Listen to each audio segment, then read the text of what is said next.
Yo, assalamualaikum warahmatullahi wabarakatuh buat teman-teman semuanya, khususnya yang sudah ada di YouTube Solusi Hutang MB. Ini rame banget gitu loh, gara-gara saya bikin VT ya, saya buat di TikTok, yang mana 97 pinjol itu saya bilangin tamat dan berakhir. Dan semuanya banyak banget pertanyaan, itu pinjol apa aja bang? Pinjol apa aja bang? Sebutin nama aplikasinya bang. 97 pinjol legal itu apa aja bang? Termasuk nggak Kredivo, Kulaku, Kredit Pintar, Cash, terus banyak lagi pinjol-pinjol legal lainnya yang disebutkannya. Termasuk nggak ini bang? Di dalamnya. Ini diblokir juga nggak bang? Shopee gimana bang?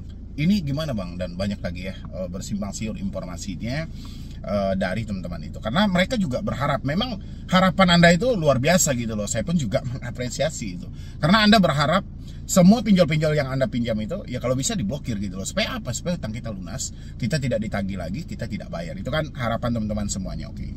Sebenarnya yang saya terangkan itu buat teman-teman semuanya adalah ini pergerakan nyata yang dilakukan oleh Bapak Presiden kita Prabowo Subianto, yang mana di awal beliau menjabat saja beliau sudah pidato yang sangat tegas banget ya. Beliau menyampaikan angka kemiskinan di Indonesia itu masih cukup tinggi, dan beliau ada satu tujuan yang mana beliau akan menekan angka kemiskinan ini. Angka kemiskinan ini akan dikurangi di Indonesia. Jadi yang mungkin semulanya angka kemiskinan ada di angka 10, beliau pengen kemiskinan ini cepat-cepat di angka 5 gitu loh. Setelah di angka 5 menjadi di angka 2, habis itu 0. Ini harapan dia. Ya, harapan beliau itu. Jadi apa tujuan dia buat ke depannya? Ya supaya masyarakat ini bisa sejahtera, makmur buat kedepannya gitu loh. Jadi dimulailah kemarin itu, masuklah satu informasi ya kan, satu informasi yang mana adik dari Bapak Prabowo ini, Bapak Hasim. Bapak Hasim menyampaikan bahwa dia juga setelah meninjau semuanya, baik dari petani, nelayan, UMKM, semuanya mengeluh. Kenapa? Karena nama mereka itu masih ada tanggungan kredit yang belum dikaper oleh asuransi, bahkan bermacam-macam. Dari tahun 2008 ada, pokoknya yang hutangnya sudah lama-lama banget. Jadi Bapak Hasim ini berencana hutang orang-orang ini diputihkan, dan sampai Bapak itu terkejut juga ada yang menggunakan pinjol ya, dengan bunga yang sangat fantastis. Kan itu yang bikin rame kemarin itu gitu loh.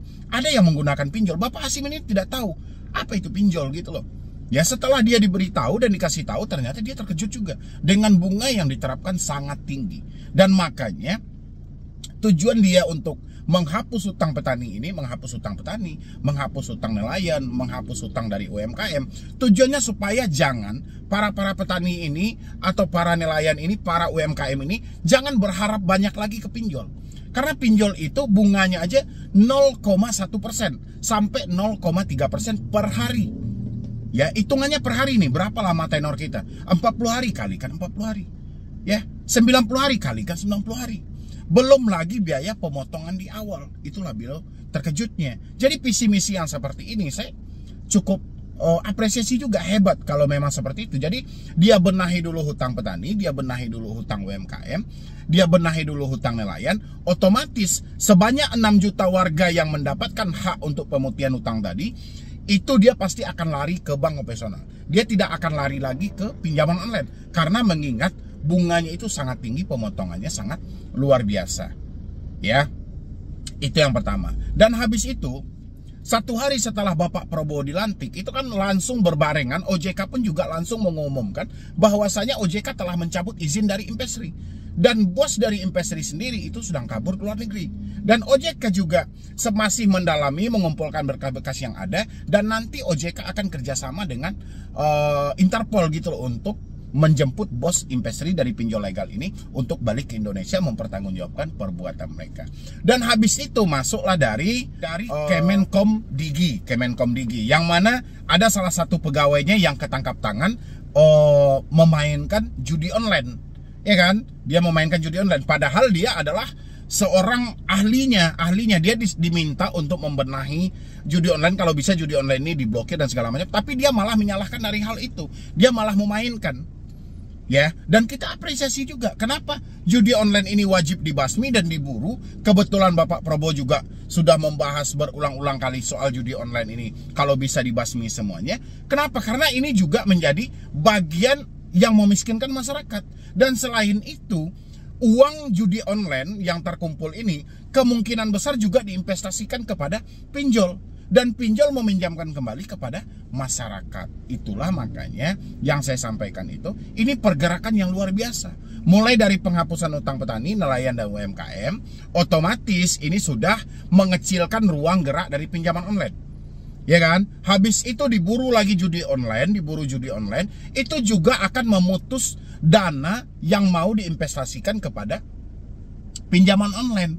Itu loh tujuannya. Tapi teman-teman itu sudah sibuk, bang, mana pinjolnya bang, karena kebiasaan dari kita itu mendengar setengah, mengerti seperempat, giliran bicara double. Oke, saya pengen buat teman-teman semuanya, saya juga ya gimana lagi ya kan, karena Anda juga berharap ya kan, pinjol mana yang harus diblokir dan pinjol mana yang pantas untuk diblokir. Oke, teman-teman mengalami telat bayar itu di pinjol mana? Ada beberapa hal patokan yang teman-teman harus jalani kalau teman-teman ingin memblokir pinjol itu bisa melalui hal ini. Ya, teman-teman lakukan pemblokiran secara pribadi. Lakukan secara pribadi dalam hidup Anda. Gimana kriterianya bang pinjol yang harus kita blokir? Oke. OJK telah menerbitkan aturan, ada POJK nomor 22 tahun 2023. Ya, yang mana di sana ada aturan penagihan kredit terbaru. Ya, habis itu OJK juga berbarengan menerbitkan COJK nomor 19 tahun 2023 yang mana di sana banyak juga diatur.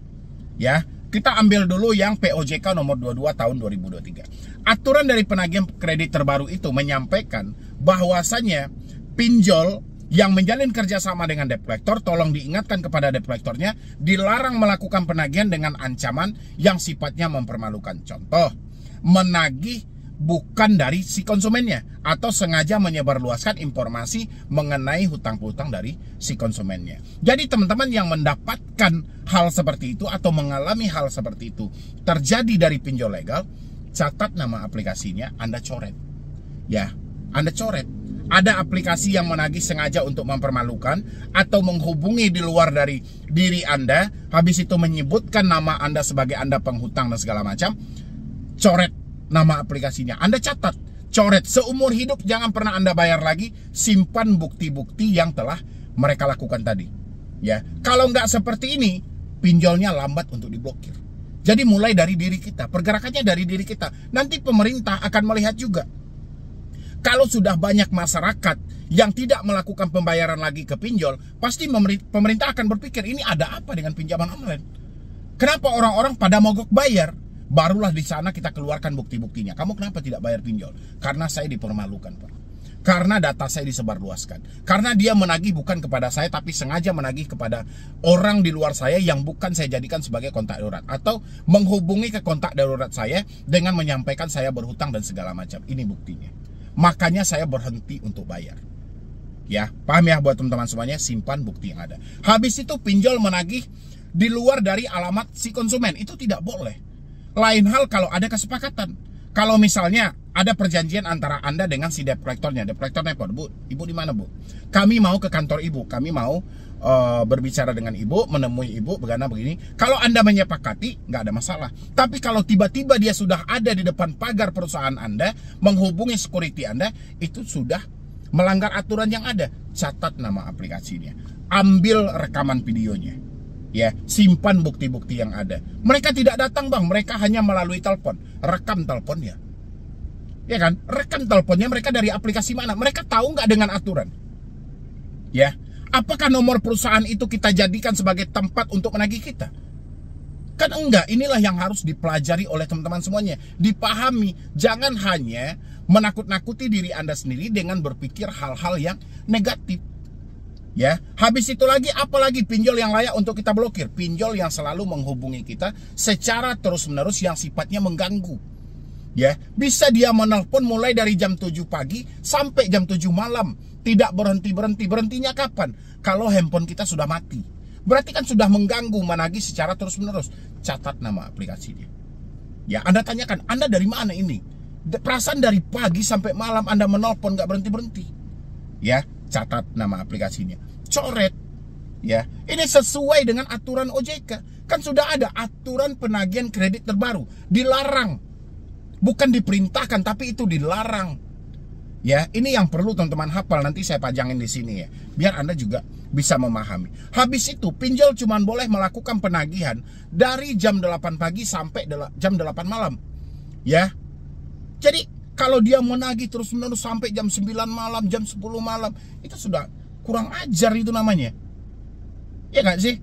Itu yang perlu teman-teman pahami. Dan habis itu, mereka juga tidak boleh melakukan penagihan kepada kontak darurat Anda seperti dengan aturan COJK nomor 19 tahun 2023. Yang mana di sana dijelaskan ada salah satu aturannya adalah kontak darurat dilarang untuk dilakukan penagihan. Kontak darurat itu hanya gunanya untuk mengkonfirmasi apabila si debiturnya tidak bisa dihubungin dan menanyakan keberadaan si debiturnya. Ya, contoh kayak saya lagi telat, habis itu nomor saya nggak bisa dihubungi atau gimana, baru dihubungi kontak darurat saya, cuman sebatas bertanya di mana Medi Broni, kenapa nomor dia tidak aktif, ya sebatas itu. Misalnya dia bertanya, kontak darurat bertanya ini siapa dan dari mana, ya nggak perlu juga dijelaskan ya kan, yang jelas kami ada urusan sama dia, kami dari aplikasi ini, jelas ada urusan sama mereka, bukan malah minta tolong sampaikan bayar hutangnya gini-gini, itu kan udah nggak bagus. Ya, itu sudah tertuang dalam aturan COJK nomor 19 tahun 2023. Yang mana kontak darurat itu hanya sarana tempat menanyakan keberadaan debitur, bukan untuk menagih. Jadi kalau ada pinjol-pinjol yang melakukan penagihan kepada kontak darurat Anda blokir secara pribadi dalam hidup Anda. Catat nama aplikasinya. Oh, ini aplikasi udah nggak benar ini. Ya kan, sudah jelas-jelas ada aturan, tapi dia masih aja menagih kepada kontak darurat. Simpan buktinya. Ya, habis itu apalagi ada dalam COJK juga, COJK nomor 19 itu menerangkan di sana satu orang cuma boleh meminjam 3 aplikasi pinjol, dan ini berlaku sejak Januari 2024. Siapa yang sepanjang tahun 2024 ini meminjam lebih dari 3 aplikasi? Ya, kalau ada Anda yang meminjam lebih dari 3 aplikasi, cukup Anda fokus kepada aplikasi pertama, aplikasi kedua, aplikasi ketiga. Aplikasi keempat, kelima, dan seterusnya Anda gak usah pikirkan lagi. Karena sudah ada aturannya. Ya kan? Berarti salah mereka sendiri dong. Kenapa masih mencairkan? Udah jelas-jelas Anda ada keterikatan dengan pinjol gitu loh. Ya kan? Harusnya kan mereka memahami, melihat ketika pengajuan itu kan dia lihat, oh ini orang sudah ada meminjam di 3 aplikasi, ini sudah nggak layak lagi nih diberikan pinjaman. Kan harusnya seperti itu gitu loh. Dan habis itu yang paling terakhir adalah pinjol wajib bekerja sama dengan asuransi untuk memitigasi tingkat risiko gagal bayar. Ya, jadi pinjol, pemotongan biaya layanan di awal itu sudah sekalian untuk pembayaran premi asuransi. Jadi ketika Anda mengalami telat bayar atau tidak mampu bayar, secara tidak langsung pinjol tidak akan mengalami kerugian harusnya kan? Karena sejak awal kita pencairan itu kan sudah dipotong mulai dari biaya layanan sampai dengan biaya asuransi. Ya kan? Ketika kita gagal bayar, mereka harusnya mengklaim untuk asuransinya. Dan kita apa risikonya? Ketika mereka mengklaim asuransinya, nama kita masuk ke dalam catatan BI checking atau daftar hitam. Itu adalah salah satu risikonya. Ya, kita nggak ada masalah. Ya kan? Mereka mengklaim ke asuransinya, kita mendapatkan risiko masuk ke BI checking. Tapi bukan berarti mereka harus menagih terus-menerus yang begana, yang begini, dan segala macam. Itu kan banyak lagi sebenarnya. Dan itulah buat teman-teman semuanya. Kalau Anda pengen memblokir pinjol itu dalam hidup Anda, secara pribadi Anda masih mencari data-data 97 pinjol legal yang diblokir, Anda catat tadi aturan-aturan yang ada. Kalau ada yang menyimpang dari itu, Anda blokir secara pribadi. Anda tanamkan dalam diri Anda, seumur hidup nggak usah Anda bayar lagi. Kita tampung semua risikonya. Apa risikonya bang? Masuk ke dalam Slick OJK, atau masuk ke dalam fintech data center, atau masuk ke dalam pusat data fintech lending. Kalau masih kita temukan pinjol-pinjol yang menyalahi aturan. Kalau tidak kita temui bang, pinjol-pinjol yang menyalah aturin, bagaimana gitu loh. Kalau kita tidak temui pinjol-pinjol yang menyalahkan aturan, kita fokus bekerja. Kita berusaha, kumpulkan uang kita. Kalau uang kita sudah terkumpul, kita negosiasikan. Berapa kesepakatan yang terjadi nanti, ya kita bayarkan kalau kita masih mampu. Ya, mungkin dari saya cuma itu aja buat teman-teman semuanya yang masih sibuk mencari informasi-informasi 97 pinjol legal itu yang sudah diblokir yang mana aja. Kurang lebih seperti itulah penjelasan dari saya buat teman-teman semuanya yang masih kebingungan atau masih berharap mendapatkan data-data yang ada.